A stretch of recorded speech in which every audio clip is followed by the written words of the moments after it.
आसमान से आया फरिश्ता प्यार का सबक सिखलाने, दिल में है बदन पे सितारे लपेटे हुए, ओ जाने तमन्ना। एक ऐसा अभिनेता जो हिंदी सिनेमा में अपने अजीबो गरीब डांसिंग स्टाइल के लिए प्रसिद्ध हुए।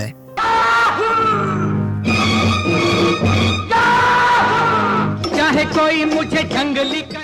इस एक्टर का अंदाज बिल्कुल जुदा था और मिजाज चुलबुला। दिल तक देखो, दिल तक देखो, दिल तक देखो जी, दिल लेने वालों दिल देना सीखो। जिनके चेहरे पर हमेशा मुस्कुराहट तैरती रहती थी, इनकी उटपटांग हरकतें गानों में नई ऊर्जा भर देते थे। आया करूं मैं क्या सुकू सुकू, खो गया दिल मेरा सुकू। लेकिन क्या आप जानते हैं कि हिंदी सिनेमा और थिएटर के एक बड़े खानदान से ताल्लुक रखने वाले इस एक्टर को प्ले बॉय का टैग भी मिल गया था, क्योंकि ये साथ काम करने वाली लगभग हर दूसरी हीरोइन को प्रपोज कर देते थे और उनकी मोहब्बत में गिरफ्तार हो जाते थे। ओ हसीना जुल्फों वाली जाने जहां ढूंढती है काफिर। और क्या आपको पता है कि उस दौर की एक मशहूर अभिनेत्री ने जब इनसे शादी के लिए हाँ कर दी तो इन्होंने बिना देरी किए उनसे शादी कर ली और सिंदूर की जगह लिपस्टिक से उनकी मांग भर दी। ये चांद सा रोशन चेहरा, जुल्फों का रंग सुनहरा, ये झील सी नीली आंखें। और क्या आप मानेंगे कि इनकी पहली पत्नी के गुजरने के बाद जब इनके परिवार वालों ने इन पर दूसरी शादी का दबाव बनाया तो इन्होंने लड़की के सामने एक ऐसी अजीबो गरीब शर्त रख दी कि सब दंग रह गए। एहसान तेरा होगा मुझ पर दिल। और आपको यकीन नहीं होगा कि इस एक्टर के जन्म से पहले इनके माता पिता को इनके बचने की कोई उम्मीद ना थी। तो कौन थे ये आशिक मिजाज शख्स और क्यों हमेशा अपनी अजीबो गरीब हरकतों और आदतों के लिए चर्चा में रहे, बताएंगे और भी बहुत कुछ। बने रहिए हमारे साथ। आवाज दे के हमें तुम बुलाओ। आज हम बात कर रहे हैं 1950 और 60 के दशक में टॉप एक्टर रहे शम्मी कपूर के बारे में। निगाहों निगाहों में जादू चला। ये फिल्मों के उस गोल्डन एरा के उस दौर में अपने सिग्नेचर डांस स्टाइल के लिए मशहूर हो गए थे। इन्हें बॉलीवुड का एल्विस प्रेस्ले भी कहा जाने लगा था। तो साथ ही हिंदी फिल्मों में सीरियस अभिनेताओं को देखने के आदि भारतीय जनता ने इन्हें कभी उछलता मेंढक तो कभी कूदता बंदर कहा। किसको प्यार करूं, कैसे प्यार करूं। लेकिन कुल मिलाकर आज अब इनके फिल्मों और उनकी अदाकारी पर नजर डाले तो यह अपने वक्त से काफी आगे के अंदाज में दिखाई देते थे। खुलकर अभिनय करने की कला और इसी खासियत ने इन्हें बाकी एक्टर से अलग और स्पेशल बनाया। ये देख के दिल झूमा, ले प्यार में।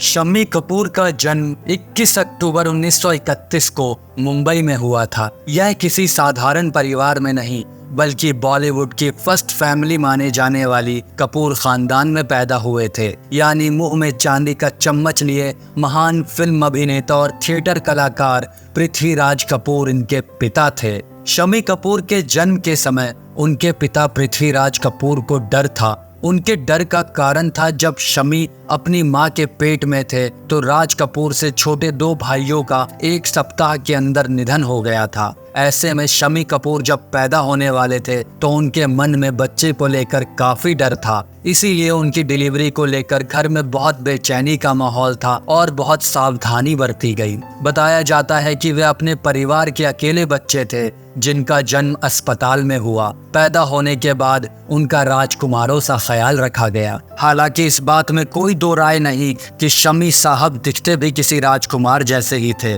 जो भी उन्हें देखता वह उन पर से नजरें ही नहीं हटा पाता था। बार बार देखो, हजार बार देखो कि देखने की चीज है हमारा दिल रुबाता। शम्मी कपूर के घर में उन्हें बचपन से ही फिल्मी माहौल मिला। उन्होंने पृथ्वी थिएटर से अभिनय के गुर सीखे थे। शम्मी कपूर को साल 1948 में उनका पहला जॉब मिला था, जहां पर वह बतौर जूनियर आर्टिस्ट काम करते थे। इस काम के लिए उन्हें 150 रुपए महीना दिया जाता था। शम्मी कपूर ने फिल्म जीवन ज्योति से बॉलीवुड में पहला कदम रखा। यह फिल्म कमाई के मामले में तो कामयाब नहीं रही, लेकिन शम्मी कपूर की अदाकारी ने तमाम दिल जीत लिए।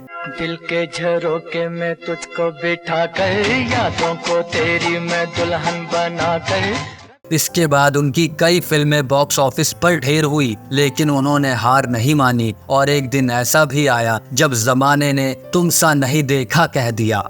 यूं तो हमने लाख हंसी देखे हैं, तुम सा नहीं दे। हुस्न चला कुछ ऐसी चाल, दीवाने का पूछना हाल, प्यार की कसम।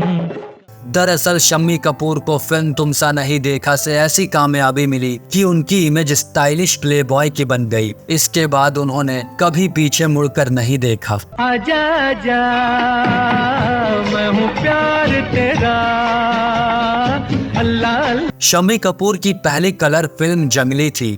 इसके बाद उन्होंने राजकुमार, ब्रह्मचारी, प्रोफेसर, प्रिंस और अंदाज जैसी कई कलर फिल्मों में काम किया।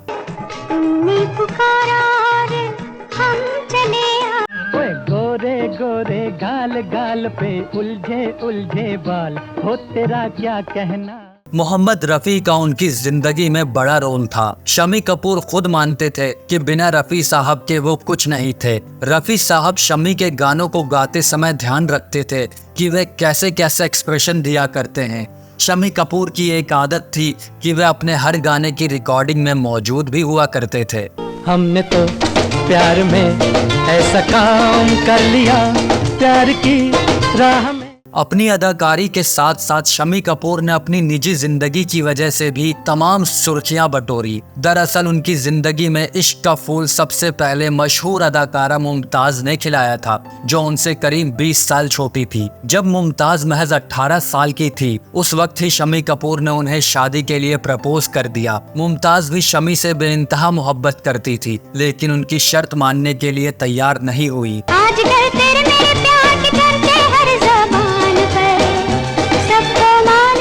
शम्मी कपूर ने यह शर्त रखी थी कि शादी के बाद मुमताज फिल्मों में काम नहीं करेगी, जिसे अभिनेत्री ने इनकार कर दिया और यह रिश्ता वहीं टूट गया। दिल के झरोके में तुझको बिठा कर, यादों को तेरी मैं दुल्हन बना। मुमताज से रिश्ता टूटने के बाद शम्मी कपूर बिखर गए। इसके बाद उनका दिल एक्ट्रेस गीता बाली पर आ गया। गीता बाली उम्र में शम्मी कपूर से 1 साल बड़ी थी, लेकिन जब शम्मी ने गीता को शादी के लिए प्रपोज किया तो उन्होंने भी हाँ कहने में देर नहीं लगाई। एक्ट्रेस नहीं चाहती थी कि शम्मी के परिवार का दिल दुखे, इसलिए गीता और शम्मी ने आधी रात को घर से भागकर शादी की थी। इस शादी के बारे में बताया जाता है कि शम्मी कपूर ने गीता बाली की लिपस्टिक से ही उनकी मांग भर दी थी। शादी के 10 साल बाद गीता बाली का निधन हो गया। पहली पत्नी के निधन के बाद शम्मी ने साल 1969 में नीला देवी से शादी कर ली थी, लेकिन उन्होंने अपनी दूसरी पत्नी से शादी के लिए बहुत अजीब सी शर्त रखी। एहसान तेरा होगा मुझ पर दिल चाह। गीता बाली के निधन से शम्मी कपूर बुरी तरह टूट गए थे। उन्होंने खुद पर ध्यान देना भी बंद कर दिया था, लेकिन गीता और अपने बच्चों की खातिर शम्मी कपूर ने एक बार फिर शादी रचाई। 1969 के दौरान उन्होंने शानी परिवार से ताल्लुक रखने वाली नीला देवी संग 7 फेरे लिए, लेकिन उनके सामने एक शर्त रखी कि वह ताउम्र मां नहीं बनेंगी और गीता के बच्चों को ही पालेंगी। नीला देवी ने भी यह शर्त मान ली और ताउम्र इस पर खरी उतरी।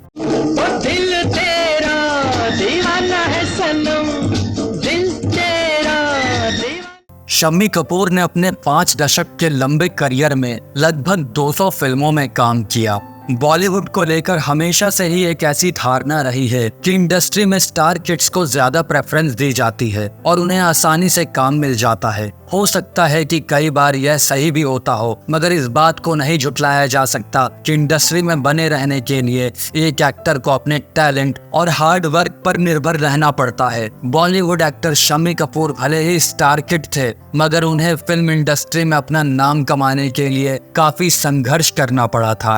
हाय रे हाय, ये मेरे हाथ में तेरा हाथ, नए जज्बात मेरी जान। चाहे कोई मुझे जंगली कहे से लेकर बदन पे सितारे तक, ये गाने शम्मी के डांसिंग स्टाइल के लिए आज भी लोकप्रिय है। उनके स्टाइल को कभी रिप्लेस नहीं किया जा सकता। शम्मी कपूर और उनका आइकॉनिक डांस सबसे अलग और हटकर था। जब भी कोई शम्मी कपूर को याद करता है तब उनका डांस स्टाइल जरूर जहन में आता है। दिल खोलकर नाचने का अंदाज, हवा में हाथ फैलाना, संगीत की धुन पर अपना सिर हिलाना और बहुत एनर्जी के साथ कदमों को थिरकाना, यही शम्मी स्टाइल है। आसमान से आया फरिश्ता, प्यार का सबक सिखलाने दिल में है। शम्मी कपूर का अनोखा अंदाज और उनके स्टेप्स हर जनरेशन को आकर्षित करने में कामयाब रहे।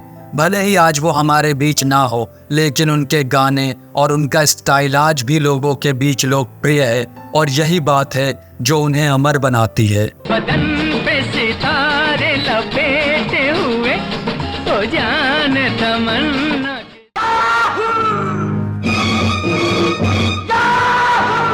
चाहे कोई मुझे जंगली कहे, दिल तक देखो, दिल तक देखो, दिल तक देखो जी, दिल लेने वालों दिल देना सीख। आया करूं मैं क्या, सुकू सुकू खो गया दिल मेरा, सुकू सुकू। ओ हसीना जुल्फों वाली जाने जहां, ढूंढती है काफिर। इस चैनल को अपना प्यार देने के लिए धन्यवाद। मिलते हैं अगली वीडियो में किसी और शख्सियत के साथ। तब तक के लिए अपना और अपनों का ख्याल रखें। Good bye.